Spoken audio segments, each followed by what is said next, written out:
찬송을 하나님께서 기뻐 받으신 줄 믿습니다. 12월이 되면 아무래도 모두가 기다리는 이제 날이 있죠. 바로 크리스마스라고 생각이 되는데요. 몇 년 전에 크리스마스에 행복해지는 방법과 관련된 연구 조사 결과를 본 적이 있습니다. 어떤 사람이 크리스마스를 행복하게 보내느냐, 누가 크리스마스를 행복하게 보낼 수 있을까요? 한 가지 확실한 것은 헤어진 남녀는 결코 행복할 수 없다라는 것이고요. 저희 교회도 이제 본당에 보면 크리스마스 트리가 있지 않습니까? 그리고 교회 이곳저곳에 보면은 성탄 이제 장식들이 되어 있는데, 이처럼 성탄 장식을 꾸미는데 시간과 노력을 그리고 재정을 투자한 사람일수록 그렇게 안 한 사람보다는 더 행복한 크리스마스를 보낼 수 있다라는 연구 결과가 나왔다고 합니다. 그래서 미국의 심리학자이면서 작가인 에이미 모린이라는 사람이요, 미국의 이제 ABC 뉴스의 정보 공유 채널 굿 아메리카에서 이제 공유한 내용인데요. 이 연구 조사에서는 그 이유를 세 가지로 꼽았어요. 첫 번째는 뭐냐면요, 크리스마스 장식을 보면 과거의 추억들이, 그 따뜻했던 추억들이 생각이 난다라는 것이죠. 그래서 크리스마스 장식을 하면서 이전 크리스마스 때 본인이 가졌던 그 따뜻했던 추억들이 생각이 나면서 크리스마스를 좀 더 좋게 행복하게 보낼 수 있다라는 것이에요. 그리고 두 번째는 나눔과 이타주의입니다. 그래서 이웃 간의 나눔은 크리스마스의 정통이기도 한데요, 크리스마스 시즌이 되면 곳곳에 이제 자선 냄비랑 그런 것들이 있지 않습니까? 그런 것처럼 자선을 베푸는 것은 단지 다른 사람을 돕는 것뿐만 아니라 본인 자신에게도 본인의 마음도 더 넉넉해지고 본인이 더 여유로워지고 그리고 따뜻함을 느낄 수 있다라고 합니다. 그래서 이것 또한 이제 성탄을 잘 보낼 수 있는 방법. 그리고 마지막 세 번째는 이웃과 친목을 이렇게 다지는 겁니다. 그래서 집 밖을 크리스마스 분위기로 꾸미는 사람들은요, 아무래도 그 앞에서 이제 이웃과 대화를 하고 혹은 이제 이웃을 초청해서 식사를 하고 할 때에 그 크리스마스 장식으로 인해서 그 대화가 굉장히 부드러워지며 그 마음이 굉장히 열린다. 그래서 더 많은 긍정적인 대화를 이끌어갈 수 있게 된다라는 조사 결과가 나왔다고 합니다. 이처럼 많은 사람들이요, 크리스마스에는 행복을 찾기 위해서 장식을 하고 이를 통해서 더 많은 사람들끼리 기분 좋게 하는 방법을 알고자 노력하죠. 과거의 추억, 나눔과 기부, 그리고 이웃과의 친목 도모를 통해서 종교를 가지고 있던 혹은 가지고 있지 않던 상관없이 모두가 크리스마스는 행복하고자 합니다. 그런데 우리는 이제 크리스마스를 약 보름 정도 앞두고 있죠. 이 시점에서 스스로에게 질문을 해봐야 할 것 같습니다. 나는 무엇 때문에 크리스마스가 즐거운가? 라는 것이죠. 크리스마스를 즐겁게 보내야 하는 이유는 무엇인가? 그리고 성도라면은 이 크리스마스를 어떻게 보내야 하는가? 라는 질문이 우리 가운데 생기는 겁니다. 세상 사람들은 크리스마스를 더 행복해지기 위해서 그 이유를 과거에 대한 추억을 끄집어 오기도 하고, 나눔을 통해서 풍성한 크리스마스를 갖고자 하고, 또 즐거운 시간을 보냄으로써 행복하고자 노력을 하죠. 그런데 그것이 과연 전부이냐라는 것입니다. 그리고 그것이 과연 가장 중요한 것일까? 우리가 크리스마스를 보내면서 그게 과연 가장 중요한 것일까? 내가 성탄을 보내면서 그러한 이유들이면 충분합니까? 여러분, 성도는 성탄을 왜 즐거워하고 어떻게 보내야 하는 것이 맞는 것일까요? 오늘 우리가 읽은 본문은 우리가 무엇으로 다가오는 이 성탄절을 보내야 하며 우리가 성탄절을 보내면서 어떠한 마음을 가져야 하는지에 대해서 우리에게 알려주는 본문입니다.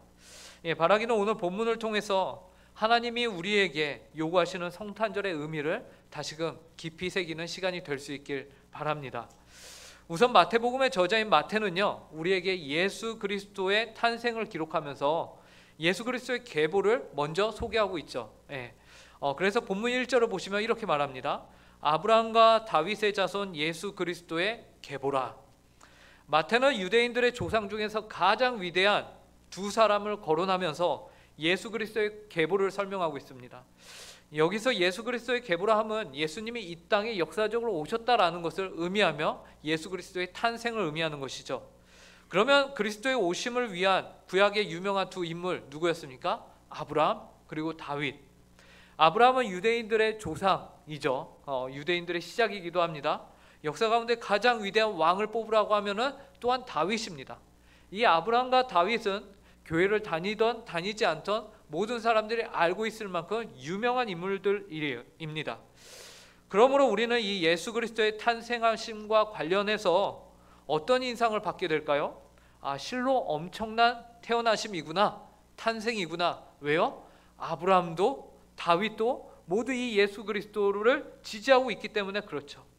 이러한 인상을 받는 것이 자연스럽습니다. 그런데 과연 그럴까? 마태는 아브라함과 다윗이 위대한 믿음의 어떠한 행위와 업적을 이룸으로써 그리스도의 탄생과 관련을 짓고 있는 것인가? 우리가 한번 생각해 봐야 할 것이에요. 왜 이것을 우리가 생각해 봐야 하냐면요, 만약에 아브라함과 다윗의 예수 그리스도의 족보에 아브라함과 다윗이 결부되어 있는 그 이유와 원인이 만약에 아브라함과 다윗의 위대한 업적 때문이다 라고 하면은 여러분의 신앙생활은요 모두 위대한 업적을 이루기 위한 신앙생활이 되어야 합니다. 뭐든지 여러분들 잘하셔야 되고요, 여러분들은 뭐든지 다 성과를 만들어내야만 올바른 신앙인이 된다라는 것이에요. 그런데 우리는 여기서 질문을 해봐야 하는 거예요. 과연 마태가 아브라함과 다윗을 왜 예수 그리스도의 계보에 적었는가라는 것이죠. 우선 오늘 본문은요 총 3개의 단락으로 구성이 되어 있습니다. 네, 얼핏 보면 계속 사람들이 낳고 해갖고 재미도 없고 흥미도 없고, 제가 아까 성경 봉독하면서 저거 언제 끝나나 이렇게 생각하셨을 것 같은데, 그런데 이 본문은요 구조를 알면 좀 더 우리가 재밌게 볼 수 있습니다. 3가지 구조로 나눠져 있고요, 이 구조는 제가 임의로 나눈 것이 아닙니다.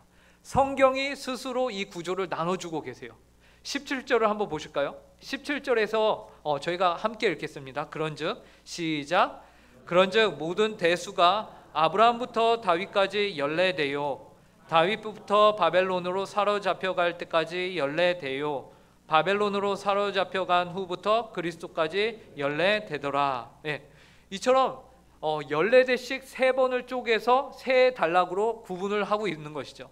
예수 그리스도의 족보가 이렇게 됩니다. 그래서 처음에는 어디서부터 어디까지냐면 아브라함부터 다윗 왕까지, 그리고 그 두 번째는 다윗부터 바벨론에 멸망하기 전까지, 그러니까 이스라엘 왕조죠. 그 다음에 바벨론의 포로로 잡혀간 다음부터 예수 그리스도의 탄생까지, 이렇게 크게 3단락으로 나누고 있는 것이죠. 그래서 9절로 보면은 2절부터 6절까지가 하나고요, 6절 하반절부터 11절까지, 그리고 12절부터 16절까지 이렇게 3단락으로 나눠집니다. 그런데 이 모든 대수를요 몇 대로 나누고 있냐면 14대로 나누고 있어요. 그런데 실제로 성경을 여러분들이 이제 보시게 되면은 이 성경의 이야기에 있는 족보에 있는 인물들이요 몇 명이 빠져 있습니다. 원래는 14대가 아닙니다. 근데 마태는 억지로 이렇게 14대로 맞추고 있는 거예요, 일부러. 왜 그럴까요? 그럴 만한 이유가 있습니다. 히브리어는요, 이제 이들이 쓰고 있는 히브리어는 원래 히브리어는 숫자랑 같이 연결이 됩니다. 그래서 모든 알파벳에 숫자가 연결이 돼요. 그런데 다윗을 그래서 숫자로 연결하면은 몇이 나올까요? 숫자 14가 나옵니다. 그래서 14, 14, 14로 나눠서 다윗을 이 족보 안에서 다시 한번 강조를 두고 있는 것이에요. 그래서 다시 한번 이 족보를 보면서 누가 부각이 되는 것이죠? 다윗이 부각이 되고 있는 것입니다. 그래서 히브리 문학적 기법을 사용하고 있는 것이죠. 그래서 우리 생각에 아브라함과 다윗의 자손 예수 그리스도의 계보라는 말은 어쩌면 우리로 하여금 아브라함과 다윗에게 무게를 실어주고 있는 것처럼 보입니다. 정말 위대한 신앙의 두 사람을 통해서 그래, 예수 그리스도의 계보가 이렇게 보증이 되는구나 라고 보여지는 것이죠. 예수가 참으로 위대한 인물인 이유는 아브라함이라는 믿음의 조상 때문이고 또 위대한 왕 다윗 때문이다 라고 말하는 것 같이 느껴집니다. 우리도 아브라함과 다윗과 같은 위대한 사람의 후손이 되어야지, 내가 그러한 인물이 되어야겠구나, 이러한 생각을 누구나 가질 수가 있게 되는 것이죠. 그래서 오늘날 많은 사람들이요 성경을 읽으면서 어떻게 봅니까? 성경의 위대한 인물들, 심지어 예수 그리스도까지도 그래, 내가 본받아야 할 위대한 위인으로 봅니다. 위인으로 봐요. 아주 멋진 우리의 롤 모델로 봅니다. 하지만 예수 그리스도는 선생이며 우리의 롤 모델이 되지 하나님은 아니다라는 주장을 합니다. 왜 그렇죠? 그분이 하나님이 되시면 우리가 쫓아갈 수 없기 때문에요. 예수 그리스도가 인간으로 남아 있어야만 우리가 그를 롤 모델로 여길 수 있기 때문에 그런 것이죠. 그래서 뭐라고 합니까? 예수님만큼 우리가 선하자, 예수님처럼 우리가 자상하자, 예수님처럼 우리가 희생하자라고 나아갑니다. 하지만 과연 그럴까요? 과연 이 족보가 아브라함과 다윗의 자손 예수 그리스도의 계보라라는 이 족보가 과연 아브라함과 다윗에게 무게를 주고 있느냐라는 것입니다. 그런데 여러분, 아브라함과 다윗은 위대한 인물임에는 분명하지만 이들이 그리스도의 족보에 참여한 자가 된 것은요, 결코 이들의 어떠한 위대한 업적, 이들의 위대한 행위 때문에 이들이 이 족보에 이름을 싣게 된 것이 아님을 우리는 알아야 합니다. 또한 이들의 위대했기 때문에 예수님이 이 땅에 오실 수 있었던 것도 아니에요. 이러한 사실을 오늘 세 단락을 나누어진 본문을 통해서 우리가 살펴보고자 합니다. 자, 첫 번째는요, 먼저 처음에는 아브라함부터 다윗까지였죠. 왕이신 그리스도의 족보에 속한 이들 중에 아브라함부터 다윗 전까지 인물들을 보겠는데요, 2절을 보시면 믿음의 조상들이, 그 유명한 믿음의 조상들이 한 번에 나옵니다. 2절을 함께 읽어보도록 하겠습니다. 시작. 아브라함이 이삭을 낳고 이삭은 야곱을 낳고 야곱은 유다와 그의 형제들을 낳고. 아브라함은 믿음의 조상이죠. 하지만 우리가 모두 잘 아는 대로 아브라함을 믿음의 조상이 되게끔 하신 이는 하나님이십니다. 왜 그렇죠? 아브라함은 원래 갈대아 우르 지역에 우상 숭배하던 지역에 있던 우상 숭배자였거든요. 그러한 자를 하나님이 택하셔서 부르셨습니다. 하나님이 택하셔서 부르셨어요. 그래서 그러한 아브라함이 믿음의 조상이 될 수 있게끔 한 것은 온전히 하나님이 그를 택하셨고 부르셨고 그와 언약을 맺으셨기 때문이에요. 우리가 잘 아는 대로 창세기 12장에서 하나님이 아브라함과 언약을 맺으시며 내가 너로 온 땅을, 온 민족을 복되게 하겠다라고 말씀하신 그 언약을 맺으셨기 때문에 아브라함이 믿음의 조상이 된 것이죠. 그러므로 여기에서 우리는 어떠한 아브라함의 위대한 업적을 찾아볼 수 없습니다. 그가 한 것은 무엇입니까? 하나님으로부터 택함을 받은 것밖에는 없다라는 것입니다. 그 이후에 우리가 창세기를 봐도 아브라함은 어떤 자입니까? 자신의 목숨을 위해서 아내를 자신의 누이라고 속이는 자였고, 자신의 목숨을 위해서 어떠한 일이든지 피하는 자가 바로 아브라함 아니었습니까? 그런 아브라함을 조금씩 성장시키는 것 또한 누구였죠? 하나님이셨습니다. 하나님이셨어요. 그러므로 우리는 아브라함에게서 어떠한 믿음의 위대한 업적을 보기는 쉽지 않습니다. 그리고 우리는 아브라함의 언약을 이어받은 이삭이나 야곱도 동일하게 그들의 어떠함에 의해서 아브라함의 언약을 전수받게 되었다라고 보기가 어렵습니다. 왜냐하면요, 오히려 이삭과 야곱은 하나님의 강권적인 선택이 이들에게 일방적으로 주어졌음을 더 나타내고 있어요. 이삭은 엄밀히 말하면 아브라함에게서 첫 번째 자식이 아니죠. 둘째 자식입니다. 첫 번째 아들은 누구였습니까? 이스마엘이 분명한 첫째였습니다. 사실 인간적인 법을 따르면, 순서를 따르면 장자인 이스마엘이 이제 아브라함의 유업을 잇는 것이 너무나도 당연한 것이죠. 그래서 아브라함조차 하나님 앞에서 뭐라고 기도했냐면요, 창세기 17장 18절에 보면요, 아브라함이 하나님한테, 아브라함이 이에 하나님께 아뢰되 이스마엘이나 하나님 앞에 살기를 원하나이다 라고 말합니다. 하나님 다른 거 바라지도 않아요. 그냥 이스마엘이나 지금 나에게 있는 장자나 제대로 잘 살 수 있게 해주십시오 라고 기도했어요. 그런데 하나님이 너무도 당연한 이 순서를 뒤집으시죠. 장자인 이스마엘에게 하나님의 그 아브라함의 장자권을 허락지 않으세요. 하나님이 뭐라고 하시냐면요, 이것을 완전히 뒤집으시면서 아브라함에게 네 아내 사레가 너에게 난 아들을 낳으리니 너는 그 이름을 이삭이라 하라. 내가 그와 내 언약을 세우리니 그의 후손에게 영원한 언약이 되리라 라고 말씀하세요. 하나님께서는 이스마엘도 그분이 축복하셔서 큰 민족을 이루게 해줄게 라고 말씀하세요. 하지만 아브라함의 복은 사라에게서 낳는 이삭을 통해서 이어지게 될 것이다라고 분명하게 말씀하십니다. 야곱도 동일하죠. 야곱도 장자가 아니었습니다. 야곱도 둘째였어요. 에서가 첫째였습니다. 그래서 동일하게 원래는 에서가 그 직분을 받는 것이 합당합니다. 야곱은 심지어 속이는 자였습니다. 그죠? 정직하지 못한 자였어요. 그러한 그에게 하나님이 장자의 축복을 내리시죠. 야곱과 에서 중에 누가 더 잘났고 못났고 따지기도 힘듭니다.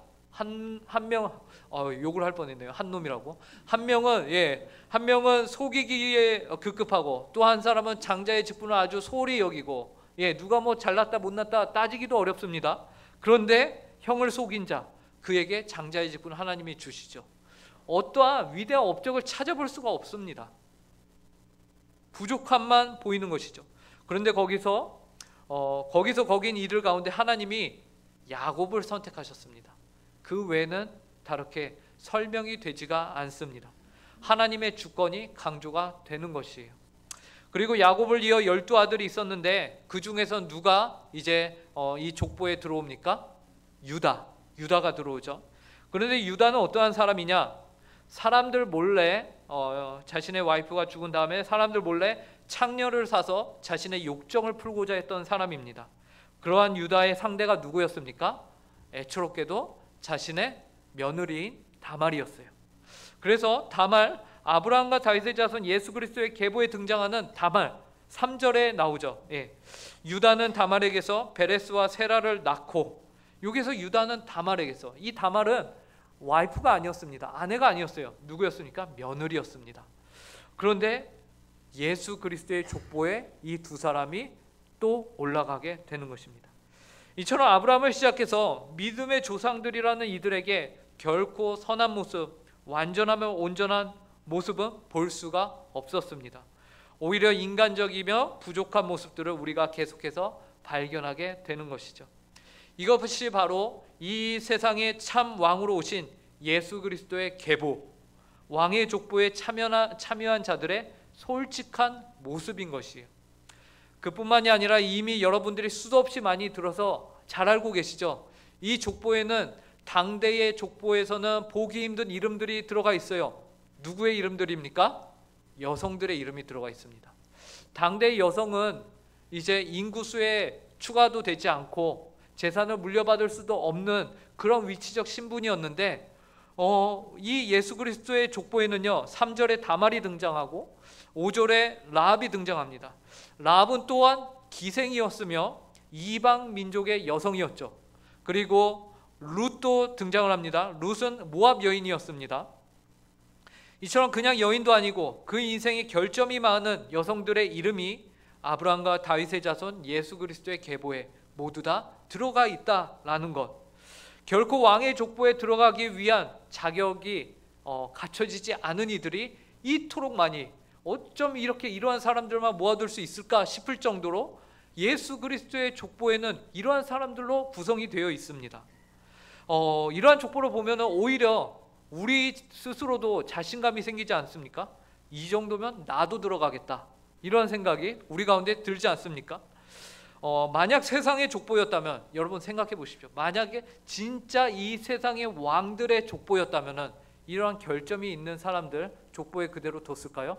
아마 다 사라지고 없었을 것입니다. 그죠? 위대한 업적들만을 남겨뒀을 것입니다. 제가 초등학교 때 저와 가장 친한 친구가 있었습니다. 그 친구네 집은 저희 초등학교 바로 앞에 있었어요. 2층에 정원이 있고 그 당시에 제가 초등학생 때니까 1980년대인데 마당에 농구 골대가 있었습니다. 그래서 신세계였죠. 들어가는 순간 너무나도 넓고 야 신기하다라고 하고, 걔네 집 안에서 숨바꼭질을 할 정도로 집이 넓고 그랬습니다. 모든 학교 선생님들이 그 친구를 좋아했습니다. 왜 좋아했는지는, 왜 좋아하셨는지는 이제 알 것 같아요. 그때는 몰랐거든요. 그때는 그 친구와 제가 이렇게 떠듭니다. 이제 수업 시간에 떠들어요. 저는 안 떠들죠. 저는 성향이 내성적입니다. 그래서 저는 가만히 듣기만 하죠. 그럼 선생님이 떠든 놈 나와! 그럼 저는 가만히 있죠. 저는 안 떠들었으니까. 그 친구가 떠들었어요. 근데 선생님은 저를 불러서 저를 혼내킵니다. 너무 억울하더라고요. 지금은 이해가 됩니다. 왜 선생님들이 그러셨는지. 그런데 그 친구가 자기소개를 할 때 항상 이렇게 얘기를 했어요. 저는 세종대왕의 몇 대 자손으로서 이 뭐뭐입니다 라고 항상 말하는 거예요. 그러니까 자기는 세종대왕의 후손이다 라는 거예요. 그 얘기를 할 때마다 애들은 깜짝깜짝 놀랍다. 제가 그런 애였어? 라고 보는 거죠. 네.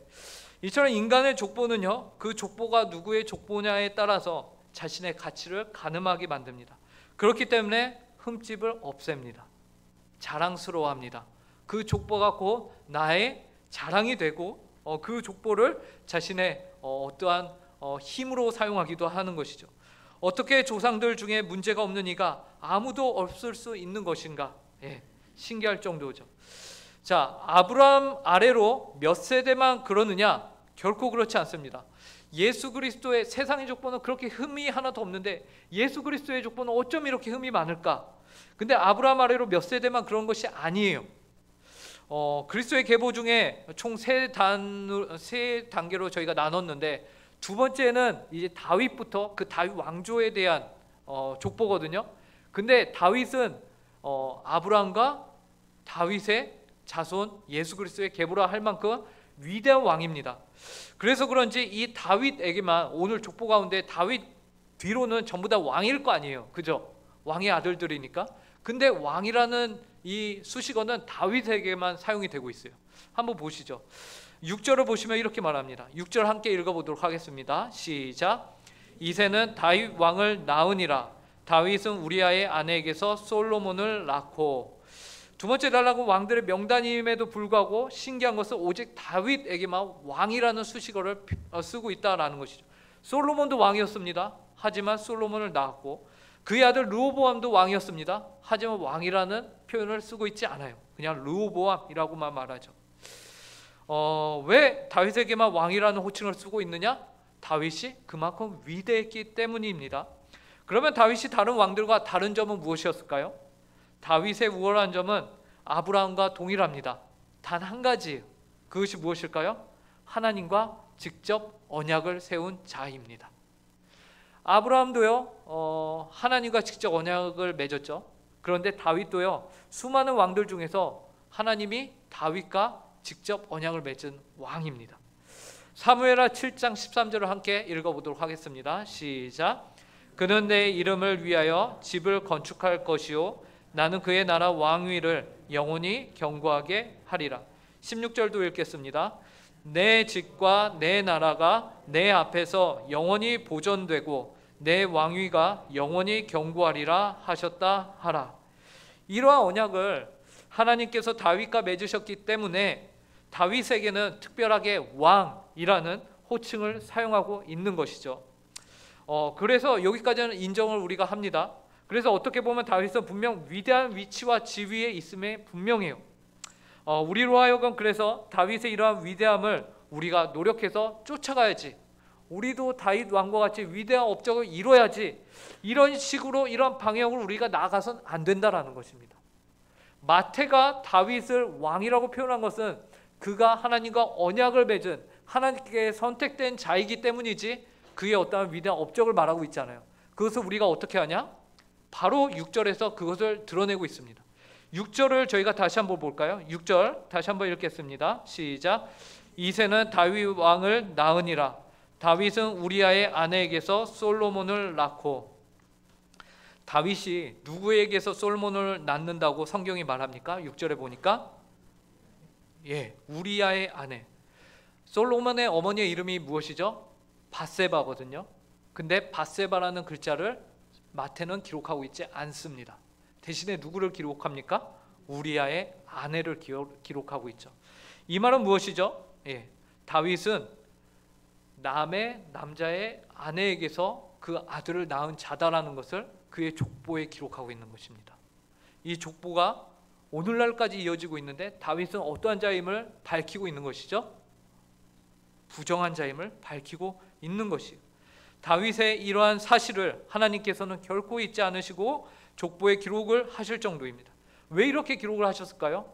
다윗 그가 나와 언약을 맺어서 왕이지만 그러나 그의 업적이나 그의 어떠함으로 그가 내 족보에 들어간 것은 아님을 하나님이 분명하게 말씀하고 계신 것이. 족보에 들어갈 수 있는 자격은 무엇입니까? 언약인 것 같죠. 언약입니다. 언약이에요. 다윗이 언약을 맺었기 때문에 다윗만이 그리스도의 족보 가운데 유일하게 왕으로 인정받았느냐? 그렇다. 그러면 그는 그럴 만한 자격이 그에게 있었던 것이냐? 그건 아니다. 이것이 성경이 우리에게 내놓는 대답입니다. 다윗, 그는 우리아의 아내에게서 솔로몬을 낳은 자입니다. 대신에 그가 왕이라는 호칭을 얻게 된 것은 하나님의 언약, 사무엘 하에서 하나님이 그와 맺으신 언약이 있었기 때문이죠. 이 사실을 성경은 우리에게 다시금 보여주고 있는 것입니다. 사람의 어떠함에 의해서 그리스도의 족보에 들어감이 아님을 다윗 왕을 통해서 우리에게 여실히 보여주고 계신 것입니다. 그래서 그럴까요? 우리가 열왕기서와 역대서를 읽으면서 확인하는 것은 무엇이죠? 모든 왕들의 이야기가 쭉 나와 있는데 그 왕들에 대한 평가 우리가 어떻게 내리고 있습니까? 우리의 인상을 찌푸리게 만들죠. 어째서 믿음의 일에서 이렇게 실패하고 또 실패할까? 어떻게 하나님을 돌아서면은 배신하고 돌아서면은 반역하는 것을 끊임없이 이렇게 행할까라는 것이 우리가 성경을 읽으면서 깨닫는 바이죠. 그 결과 어떠한 일이 마지막에 벌어집니까? 이스라엘의 멸망이 있게 되죠. 주전 722년에 아수르에 의해서 북이스라엘이 먼저 망하고 568년에 바벨론에 의해서 남유다까지 멸망을 당하게 됩니다. 그래서 왕들과 백성들이 모두 바벨론으로 사로잡혀가게 되는 것이죠. 그래야 세 번째 족보의 세 번째 단락인 바벨론으로 사로잡혀간 후에 이제 이름들이 등장을 하게 됩니다. 이 이름들에서는 우리가 무엇을 볼 수 있는 것이죠? 이스라엘이 이제 망했구나를 우리가 확인하게 되는 것이죠. 어떠한 힘도 어떠한 소망도 없는 이스라엘이 되었구나라는 것을 우리가 보게 됩니다. 멸망한 이스라엘의 역사를 우리에게 말해주고 있는 것이죠. 이로써 왕의 족보는 내리막길로 추락을 하게 되는 것입니다. 아브라함과 다윗의 자손 예수 그리스도의 계보는 이처럼 끝이 나는 것처럼 보입니다. 그런데 놀라운 것은 무엇입니까? 놀라운 것이 있습니다. 그것은 무엇일까요? 그럼에도 불구하고 그리스도의 계보는 계속해서 이어지고 있었다라는 것이에요. 쉬지 않고 계속해서 이어져 왔습니다. 비록 다윗의 왕조는 그 고개를 숙이고 끊어졌습니다. 그리스도의 계보가 그러나 그리스도의 계보는 끊어지지 않았습니다. 북이스라엘과 남유다라는 나라는 멸망했습니다. 성벽은 무너졌고 멸망했습니다. 하지만 하나님의 나라는 망하지 않았어요. 하나님의 나라는 계속해서 이어지고 있었다라는 것이죠. 비록 세상의 눈에는 너무 희미해서 보이지도 않으며 이게 있는 것인가 싶을 정도로 가늘게 이어지고 있지만 분명한 것은 끊어지거나 중단된 적이 한 번도 없었다라는 것이에요. 11절부터 15절에 나오는 내용이 바로 이 은혜를 우리에게 설명해 줍니다. 제가 읽겠습니다. 바벨론으로 사로잡혀갈 때에 요시아는 여고냐와 그의 형제들을 낳으니라. 바벨론으로 사로잡혀간 후에 여고냐는 스알디엘을 낳고 스알디엘은 스룹바벨을 낳고 스룹바벨은 아비웃을 낳고 아비웃은 엘리야김을 낳고 엘리야김은 아소르를 낳고 아소르는 사독을 낳고 사독은 아킴을 낳고 아킴은 엘리웃을 낳고 엘리웃은 엘르아사를 낳고 엘르아사는 mat단을 낳고 mat단은 야곱을 낳고. 하나님의 역사는 이 세상의 시선에는 그렇게 보이지는 않는데 계속해서 진행이 되고 있었습니다. 계속해서 낳고 이어지고 있었던 것이죠. 그리고 우리에게 또 한 가지 큰 위로가 있습니다. 그것은 무엇입니까? 이처럼 온통 실수투성이로 가득한 이 역사 가운데서 마지막에 이 족보 끝에 누가 오시죠? 예수 그리스도가 오셨습니다. 예수 그리스도가 오셨습니다. 16절을 저희가 함께 읽어보도록 하겠습니다. 함께 읽겠습니다. 시작. 야곱은 마리아의 남편 요셉을 낳았으니 마리아에게서 그리스도라 칭하는 예수가 나시니라. 오늘 우리가 읽은 아브라함과 다윗의 자손 예수 그리스도의 계보는 어쩌면 온 인류의 계보입니다. 온 인류의 계보예요. 누구 하나 죄로부터 자유롭지 못한 믿음의 조상이라는 아브라함부터 시작을 해서 가장 위대한 다윗 왕까지 모두가 죄인이었습니다. 이처럼 온 인류, 우리가 살아가는 모든 인류, 모든 사람들, 한 사람도 빼놓지 말고 모두가 죄인이라는 사실을 증명해주고 있는 것이죠. 그것이 바로 마태복음 1장에 마태가 기록한 족보의 의미입니다. 이 족보는 그렇기에 마치 온 인류가 죄의 역사 가운데 철저하게 물들어 있으며 모든 육체가 죽음을 경험해야만 하는 우리의 현실, 우리가 먼저 떠나보낸 우리의 부모님이나 혹은 내가 남겨두고 나는 떠나야 하는 그런 우리의 죽음의 현실, 죄로부터 결코 우리가 자유롭지 못한 이 현실 속에서 이 영향 아래에 우리가 있음을 깨닫게 해주고 있는 것입니다. 우리가 왜 죽어야 합니까? 죄 때문에 죽는 거잖아요. 그 사실은 우리 모두가 죄인이라는 것을 말하고 있는 거 아닙니까? 그런데 그러한 비참한 인류의 역사 가운데 모두가 죽어야만 하는 이 역사 가운데 현실 속으로 누가 오셨다고 합니까? 예수 그리스도가 오셨다라고 말합니다. 저와 여러분의 비참한 삶 가운데 예수 그리스도께서 오셨습니다. 우리의 비참한 이 족보의 끝에는 누가 계시냐? 예수 그리스도가 계시다라는 것입니다. 예수 그리스도가 비참한 인생 가운데 오셨습니다. 진정한 왕으로 오셨습니다. 그분을 믿는 모든 이들은 이제 남자나 여자나 이방인이나 유대인이나 상관없이 누구나 믿기만 하면 그리스도의 족보 안으로 왕의 족보에 참여하는 자가 되게 되었다라는 것입니다. 그리고 이 자리에 계신 모든 성도님들은 이미 예수님의 족보 안에 있음을 믿으시기 바랍니다. 우리는 설교 처음에 했던 질문으로 돌아갑니다. 여러분은 왜 성탄에 즐거워하십니까? 무엇이 여러분으로 하여금 성탄을 즐겁게 만듭니까? 그것은 바로 예수 그리스도가 이 땅에 오셨다라는 사실입니다. 그분이 이 땅에 오셔서 여러분들을 그분의 백성으로 불러주셨고 그분의 족보 안으로, 왕의 족보 안으로 여러분들을 참여케 하십니다. 그렇게 이제 우리가 성탄에 기뻐하는 것입니다. 인간적 추억 때문에 혹은 내가 가진 것을 남에게 나눌 수 있는 여유로움 때문에, 나의 어떠한 위선 때문에, 혹은 좋은 식사 교제로 우리가 기뻐하는 그 순간으로 인해 물론 좋죠. 하지만 먼저는 예수 그리스도가 이 땅 가운데 오셨다라는 그 사실로 우리가 성탄에 기뻐합니다. 죄로 물든 이 땅의 구원자로 예수 그리스도께서 오셨습니다. 여러분을 그분의 족보에 참여케 하기 위해 오셨습니다. 이 사실이 여러분의 성탄의 진정한 기쁨의 이유가 되길 간절히 바랍니다. 그러면 이제 우리에게 남은 것은 한 가지입니다. 어떻게 살아갈 것인가? 왕의 족보에 참여한 자답게 그리스도의 성품을 닮아 살아가시길 바랍니다. 그리스도의 성품을 닮아 여러분 안에 그리스도 예수의 마음을 품어 성탄절을 맞이하시는 모든 성도님들 되시길 간절히 바랍니다. 기도하겠습니다. 하나님 아버지, 죄 많은 이 세상 가운데 저희와 언약을 맺어주시고 인류와 언약을 맺어주시고 그 언약을 예수 그리스도를 통해서 성취하시고 죄 많은 저희의 인생 가운데, 그래서 죄의 비참한 가운데 사망을 경험할 수 없는 저희를 위해 이 땅의 왕으로 오심에 감사합니다.